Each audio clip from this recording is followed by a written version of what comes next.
करो अनॉइंटिंग को, रिसीव करो अनॉइंटिंग को, रिसीव करो अनॉइंटिंग को। Holi God fire, fire, fire.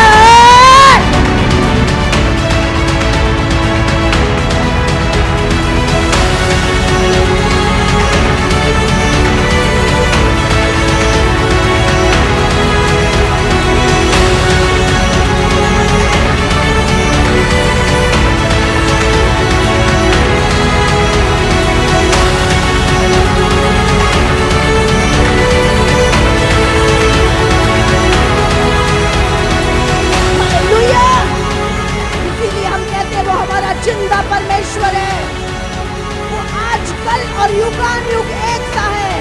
उसने कहा धरती और आकाश टल जाएंगे, लेकिन मेरा वचन कभी नहीं टलेगा। हालेलुया।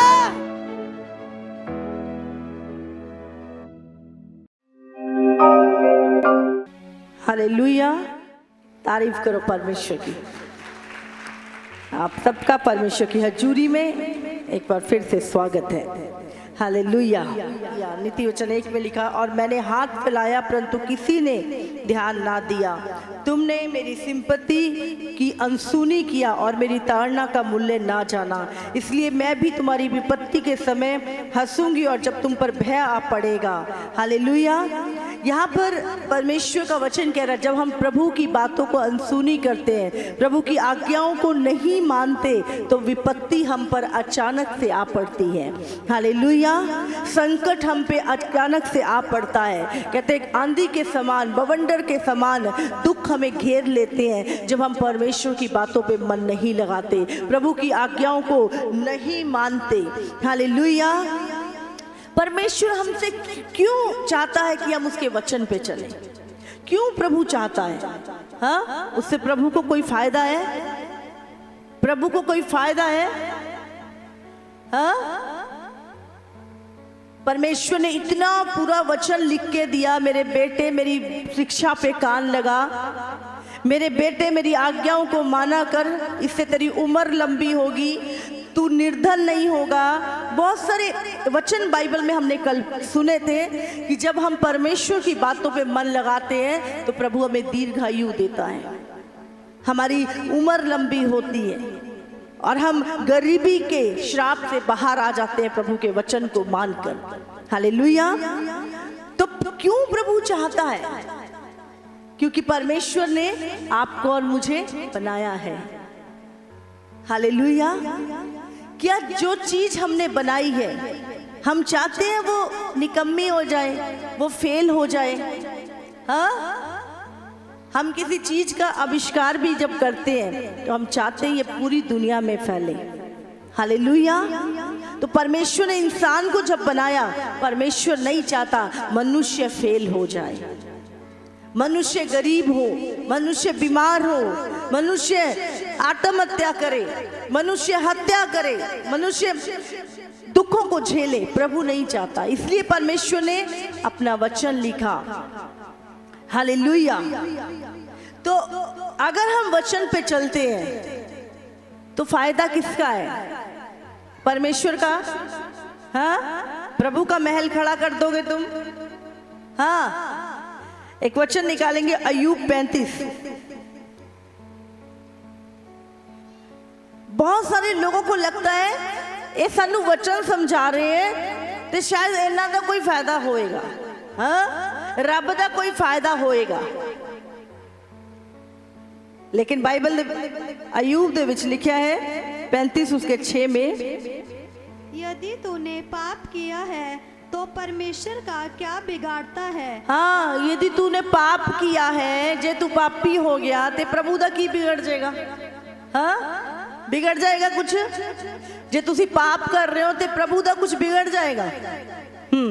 यदि तेरे अपराध बहुत बढ़ जाए तो भी तो उसका क्या कर लेगा? यदि तू बहुत ही पापी हो जाए, बहुत अपराध करन लगे, बहुत निकम्मे काम करन लग जाए, तो भी क्या तू परमेश्वर का कुछ बिगाड़ सकता है?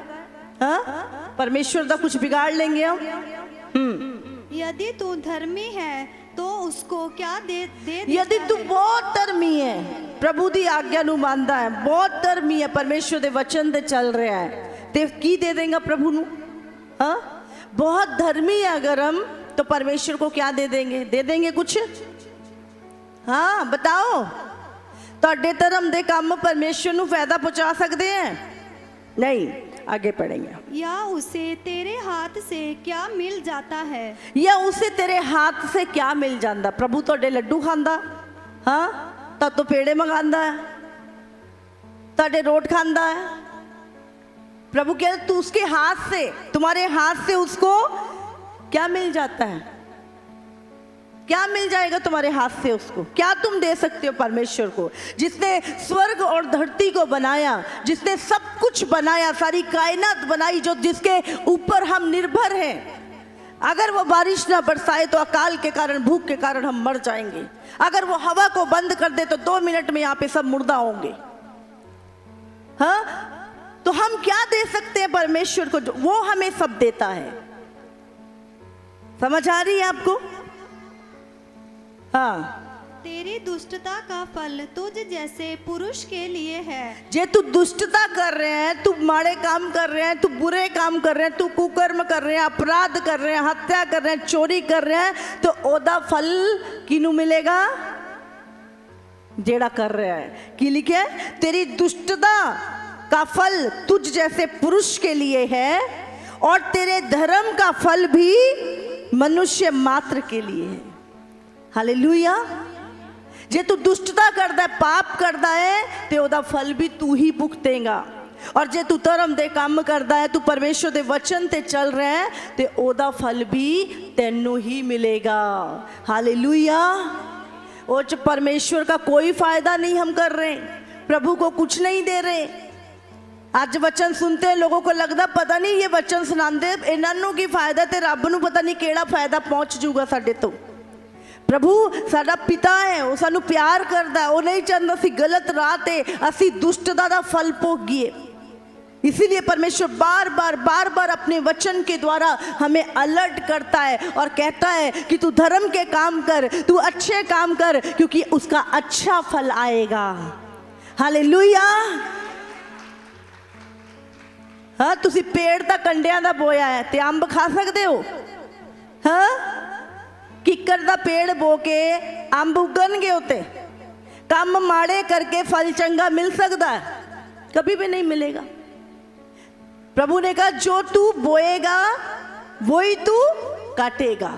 तो जैसे काम हमारे होंगे वैसा फल हमें मिल जाएगा। लोग काम तो बुरे करते हैं और फल चाहते सानू अच्छा मिल जाए, मिल सकता है? कदे भी नहीं।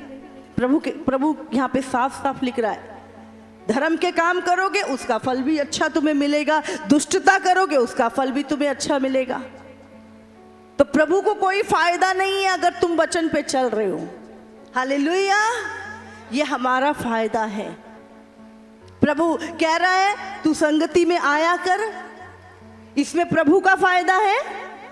जब तुम संगति में आते हो, तुम कितनी गवाहियां सुनते, मैं चर्च आया, मैं दारू पींदा सीगा, मैं प्रभु दे विच आके मैं वचन सुनिया, वो मेरे अंदरों कुछ निकल के गया उस टाइम प्रार्थना च, और मेरा छुटकारा हो गया नशे तो।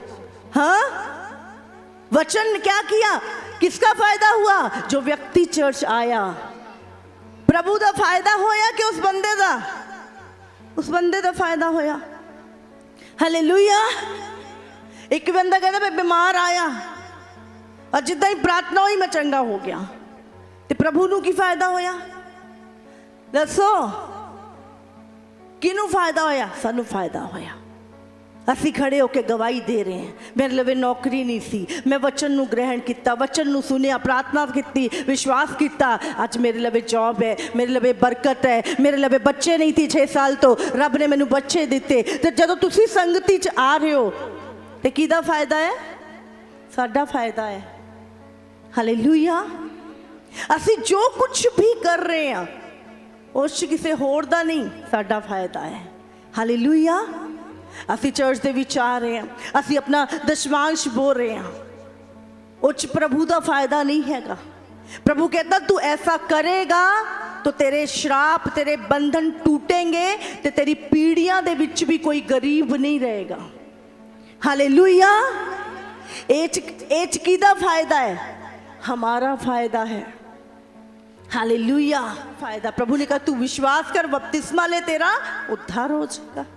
तो जो कुछ भी हम कर रहे हैं ਉਹ 'ਚ ਤੁਸੀਂ ਰੱਬ ਨੂੰ ਕੁਝ ਨਹੀਂ ਦੇ ਰਹੇ, ਉਹਦਾ ਫਾਇਦਾ ਨਹੀਂ ਕਰ ਰਹੇ, ਤੁਹਾਡਾ ਫਾਇਦਾ ਹੋ रहा है ਉਹਦੇ ਵਚਨ ਤੇ ਚੱਲ ਕੇ। ਹਾਲੇਲੂਇਆ। ਮੈਂ ਹੁਣ ਸੇਵਾ ਕਰ ਰਹੀ ਹਾਂ, ਹਾਂ, ਇਹ 'ਚ ਪ੍ਰਭੂ ਦਾ ਕੀ ਫਾਇਦਾ? ये मेरे लिए है, क्योंकि मैं जो सेवा कर रही हूँ प्रभु उसका प्रतिफल मुझे देगा। हालेलुया। तो हम जो कुछ भी करते हैं, चाहे चंगे काम चाहे माड़े काम, ओदा प्रतिफल हम ही भुगतेंगे, ना तो पड़ोसी ना कोई होर। हालेलुया। इसलिए जो कुछ प्रभु ने तुहानू करन दे लई कहा है, ओदे पीछे तुहाडी बहुत वड्डी आशीष छुपी हुई है। हालेलुया। इसलिए प्रभु दे सामने दीन रहो।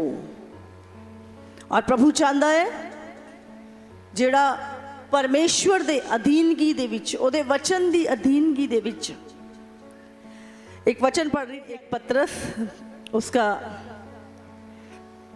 2:18, 2:13 पढ़ेंगे।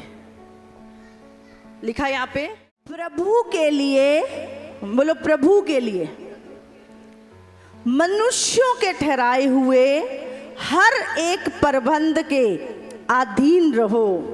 हालेलुया। यहां पे लिखा है प्रभु के लिए, प्रभु के लिए। अभी आप सोचो, ये भवन किसके लिए है?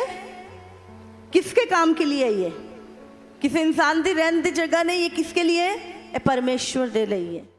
हाँ, प्रभु के लिए किया किसने? मनुष्यों ने। तो प्रभु कहता तुम उसके क्या करो? अधीन रहो। असी क्यों रही है? हाँ, असी अद्दा क्यों कर रही है? ये परमेश्वर का वचन है। समझ आ रही है कि नहीं आ रही? हाँ, निकालो दोबारा इसको, पढ़ेंगे एक बार फिर से।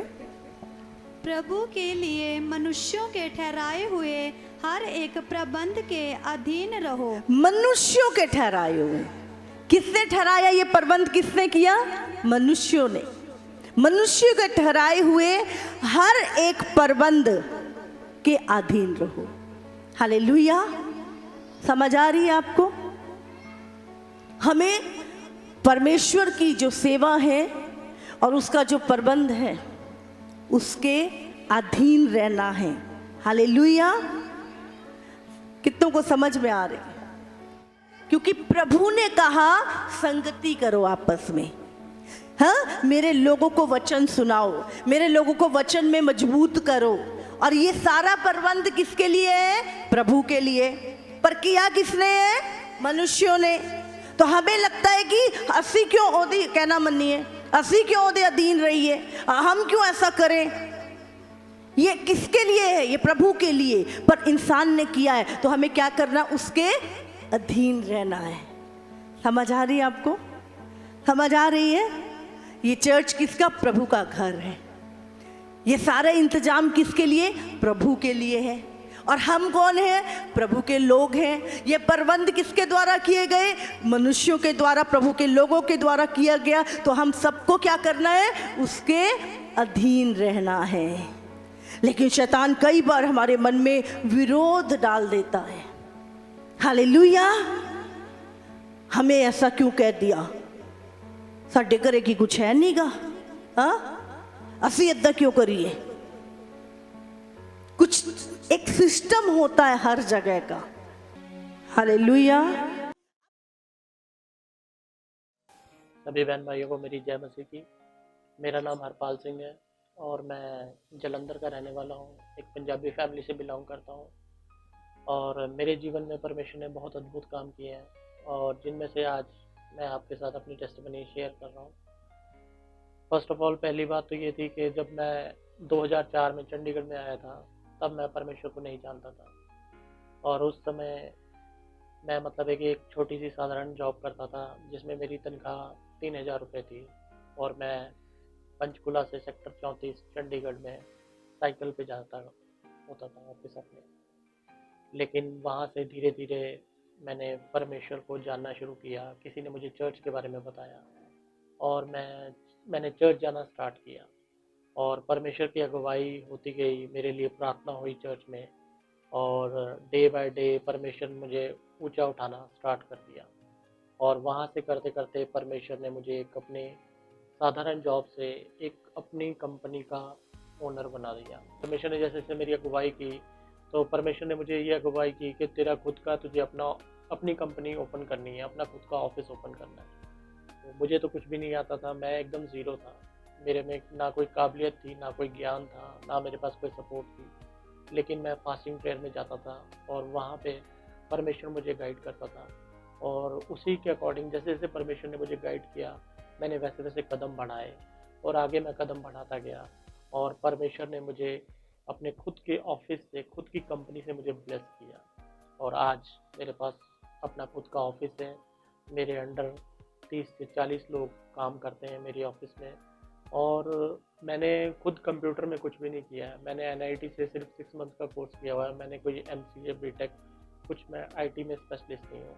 लेकिन आज परमेश्वर की इतनी दया है, वो इतना महान है कि आज मेरे पास मेरे अंडर बीटेक एमटेक लोग जो हैं आईटी के एक्सपर्ट, वो मेरे अंडर काम करते हैं। तो ये परमेश्वर की बहुत बड़ी दया है। और ऐसे हमारा जब ऑफिस चल रहा था तो मेरी एक विश थी शुरू से कि मेरा एक ऑफिस एक आईटी पार्क में एक अच्छी जगह पे एक हाईटेक ऑफिस हो। मेरे ऐसी विश थी। और परमेश्वर कहता है, परमेश्वर का वचन कहता है कि मांगो तो तुम्हें दिया जाएगा, ढूंढो तो तुम पाओगे, खटखटाओ तो द्वार खोला जाएगा।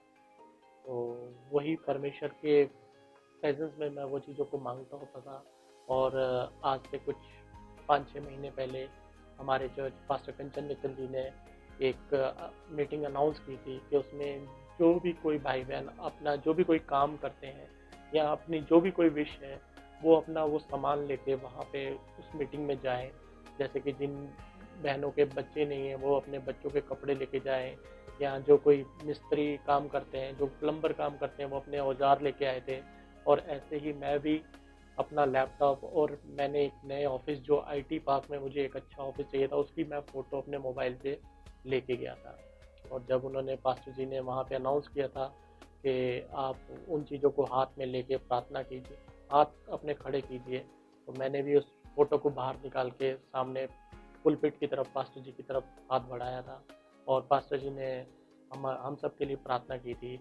और उसके विदिन 1 मंथ के अंदर मैंने ये अपना नया ऑफिस, जो जैसा मेरा सपनों में मैंने ऑफिस देखा था उससे भी कहीं बेहतर, कहीं बढ़ के ऑफिस, वो मुझे परमेश्वर ने गिफ्ट किया। तो मैं इसके लिए अपने चर्च का, अपने पास्टर जी, पास्टर कंचन मित्तल जी का बहुत बहुत आभारी हूँ, बहुत धन्यवादी हूँ। और सबसे बड़ी महिमा और आदर सम्मान मैं अपने परमेश्वर प्रभु यीशु मसीह को देता हूँ। और मेरी दूसरी गवाही है कि मैं बाहर जाने के लिए, यूएस जाने के लिए, मतलब बड़ी मेरी इच्छा थी। लेकिन मेरे पास मेरे पासपोर्ट में कहीं का भी कोई वीज़ा नहीं था।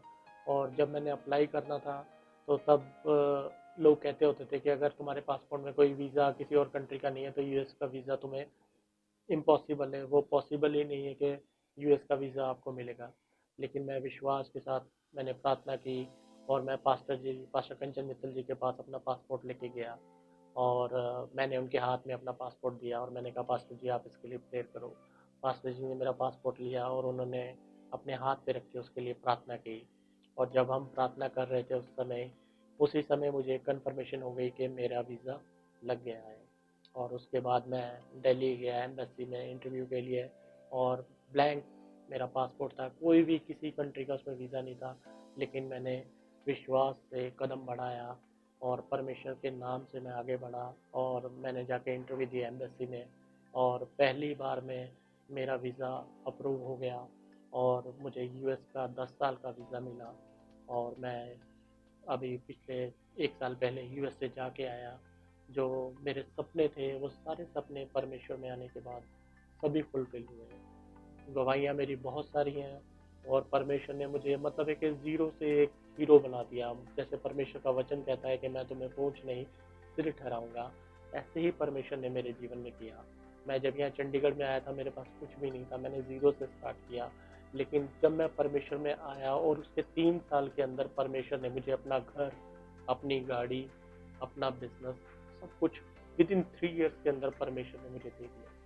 लेकिन उसके लिए हमें बीज बोने वाला बनना है। मैंने अपने जीवन में बीज बोने की अहमियत को समझा और मैंने हमेशा बीज बोने की इम्पोर्टेंस को मैं जानता हूँ। और मैंने हमेशा परमेश्वर के साथ वाचा बांधी और परमेश्वर को मैं हमेशा अपने बीज में ईमानदार हूँ और मैं रेगुलर अपना बीज बोता हूँ। और मैं विश्वास करता हूँ कि उस बीज के कारण ही मेरा जीवन इतना आशीषित है, आनंदित है। और मैं जो कुछ भी हूँ आज वो परमेश्वर की दया से हूँ, उसके अभिषेक के कारण हूँ और हमारे पास्टर कंचन मित्तल जी की प्रार्थनाओं के कारण हूँ। मैं आप सबको धन्यवाद करता हूँ इस गवाही के लिए और मैं विश्वास करता हूँ कि इस गवाही से बहुत से लोगों के जीवन भी छुए जाएंगे। आप सबको जय मसीह। सभी भाई बहनों को जय मसीह की। मैं प्रवीण डेराबस्सी की रहने वाली हूँ। आज मैं सबको अपने जीवन की सबसे बड़ी गवाही देने जा रही हूँ। एक ऐसे प्रभु यीशु मसीह ने कैंसर की लाइलाज बीमारी से आज़ाद किया। मेरे गल में गिल्टी थी कि सब बोलते थे कि इसको चेक करा, मैं बोलती थी कि मैंने नहीं जाना, और सब फिर बोलने लग गए कि ज़्यादा बढ़ जाएगी। फिर हम 32 में गए और डॉक्टरों को चेक कराया। उन्होंने टेस्ट लिए और टेस्ट के बाद उन्होंने बताया कि ये थायराइड की गिल्टी है, भी इसका ऑपरेशन करना पड़ेगा। और मैंने बोला कि मैंने ऑपरेशन नहीं करवाना। कि फिर उन्होंने दवाई लिख के दे दी कि दवाई देते रहे वो, मैं दवाई खाती रही। उसके बाद फिर बोलते कि कल आके आप एडमिट हो जाना। मैंने बोला कि मैंने ऑपरेशन करवाना ही नहीं है। और उसके बाद हम फिर प्राइवेट में चले गए। प्राइवेट डॉक्टरों ने बताया कैंसर की गिल्टी है ये, जो ऑपरेशन कराओगे तो सारी शरीर में इन्फेक्शन फैल जाएगी। गले की गिल्टी का साइज बढ़ता जा रहा था। उसके बाद डॉक्टर ने दवाई शुरू कर दी और दवाई लेती रही। मेरे को इतना फर्क नहीं पड़ा दवाई से भी। दिमाग में यही आता थी कि गिल्टी बढ़ती जा रही है, कुछ हो ना जाए।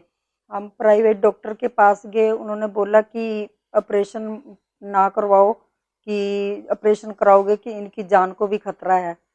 उसके डर से हमने ऑपरेशन करवाया ही नहीं। फिर दवाई चलती रही और उसके बाद दवाई चलते चलते फिर हमारे को सनोली चर्च के बारे में किसी ने बताया कि आप वहाँ जाओगे तो ठीक हो जाओगे, भी गिल्टियाँ सब की जा रही हैं, जो भी प्रॉब्लम है सब खत्म हो जाएगी। हम अपने विश्वास से गए से कि हम ठीक हो जाएंगे। पास्टर जी बोलते थे कि जिसको मतलब कैंसर है वो कैंसर जा रहे हैं, गिल्टियाँ हैं वो गिल्टियाँ जा रही हैं, कि हम उसको रिसीव करते थे और क्या कहते हैं उसको ग्रहण करते थे। आपकी गले की प्रॉब्लम जा रही है, आपका गला फूला हुआ है, आपको खाना खाने में भी प्रॉब्लम है, आप एक बहन है। परमेश्वर आपको हील कर रहा भी। मुझको पूरा विश्वास था कि मैं प्रभु के कोड़े खाने से चंगी हो चुकी हूँ।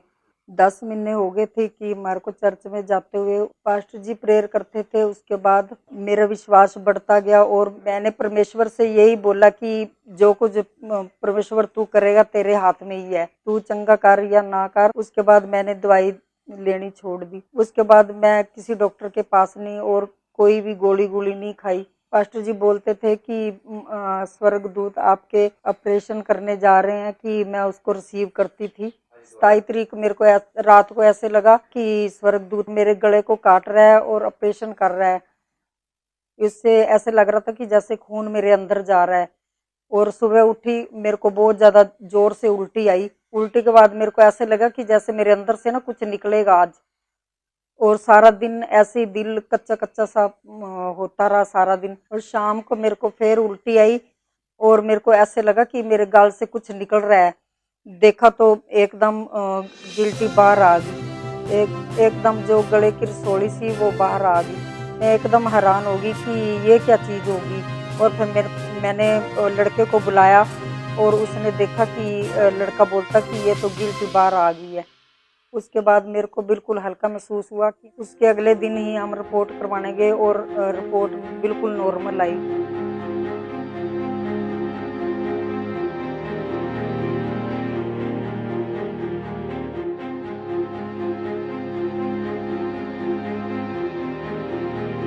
और उनको पिछली रिपोर्ट भी दिखाई और नई भी रिपोर्ट बोलते कि अब तो थायराइड है नहीं, और अब देख के हैरान हो गए कि ये एकदम थायराइड चला गया, बिल्कुल नॉर्मल रिपोर्ट थी। हम प्रभु यीशु मसीह का धन्यवाद करते हैं जिन्होंने हमारे को इस बीमारी से छुटकारा दिलाया जिसका कोई इलाज नहीं था। पास्टर कंचन मित्तल जी का धन्यवाद करते हैं जिन्होंने हमारे लिए प्रार्थना की। सभी भाई बहनों को जय मसीह।